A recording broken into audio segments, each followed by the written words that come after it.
Ghost Recon Wildlands takes the tactical shooter series in a new direction, its open world offering a new level of freedom and opportunity for the series. The Ghosts are dropped deep inside Bolivia, a country ruled by the drug cartel Santa Blanca and its hired private army, Unidad. But these 4 war vets, aided by high-tech gear and a ton of weapons, can restore balance to this broken land. Wildlands is a different type of Ghost Recon game. At times, it doesn't really feel much like a game from this series. The fundamentals are present, your squad of 4 grunts, the ever-satisfying sync shot, and a smattering of tactics. But the shift to an open world has had a bigger impact than just the size of the map. While Future Soldier broadened the scale of missions, you were still funneled in a specific direction. Wildlands blows it completely open, with multiple missions available at any time, and players feel free to tackle objectives using any method from any direction. This encourages a much more chaotic playstyle, even though the game penalizes you for playing in such a way.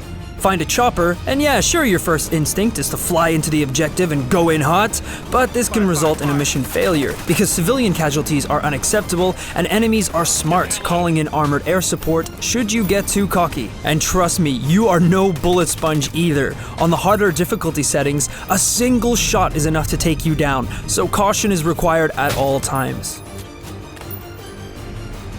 Far Cry's influence over Wildlands is undeniable. The open world map is a scattergun of colored icons highlighting primary objectives, such as eliminating Santa Blanca sicarios. There are also a ton of side quests. Discovering ammo dumps provides new parts and upgrades to your arsenal, while collecting intel reveals new missions in areas of the map, much like Far Cry's radio towers. The similarities don't end there. The story is one of an outsider teaming up with the local resistance to tackle an enemy uprising, with Pagan Min and Vass replaced by the tattooed drug lord El Sueño. Enemy outposts are liberated in almost the exact same way as Far Cry. Scope out the base and take extra care to spot alarms. Ignore these at your own peril, as reinforcements are called if you're spotted.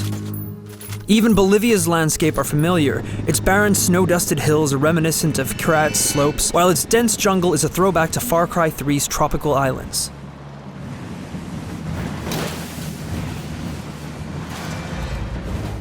Vehicles have always been a huge part of Ghost Recon, but in Wildlands they're vital, even to just traverse the huge map.